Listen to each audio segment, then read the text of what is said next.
Okay, I'm back to setting up Stinky Pete to run on straight used motor oil.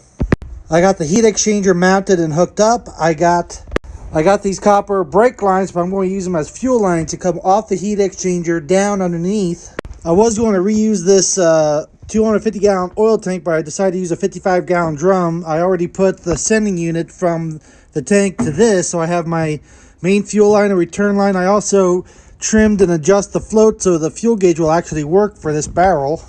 The fuel lines are going to come down to the frame. I have an electric oil pump to mount up underneath. It's also going to go through a separate oil filter or fuel filter.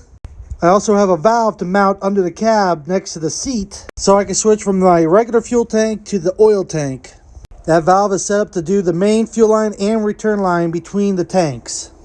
So basically, once I start the truck on regular fuel, once the engine gets up to temperature and the heat exchanger heats up with antifreeze, I'll turn on a switch in the cab for the electric fuel pump, and then I'll switch the valve over from regular fuel to straight motor oil, and we'll run into the motor.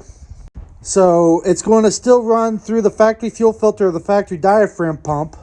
The electric pump is so it can pump that straight oil up out of the barrel all the way up through the filter, up through the heat exchanger, and back to the valve.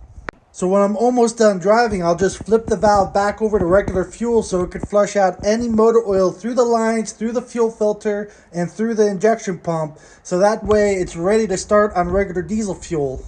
And you could do the exact same process for straight vegetable oil or gear oil or anything like that.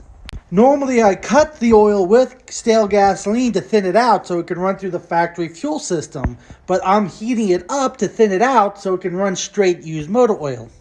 And doing it this way also is I don't have to carry my pre-mixed fuel with me all the time to go to where I need to and back. With this system, I could just stop at pretty much any garage or restaurant or anything like that and fill up this barrel with whatever oil I can. And worst case scenario, the truck still runs on regular diesel fuel. You can fill up from the regular fuel tank at any time. Or even kerosene or jet fuel, the truck will run fine on that. So I'll keep you updated on my progress and the end results and everything. So don't forget to follow me on all my accounts. I got TikTok, Facebook, Instagram, and YouTube.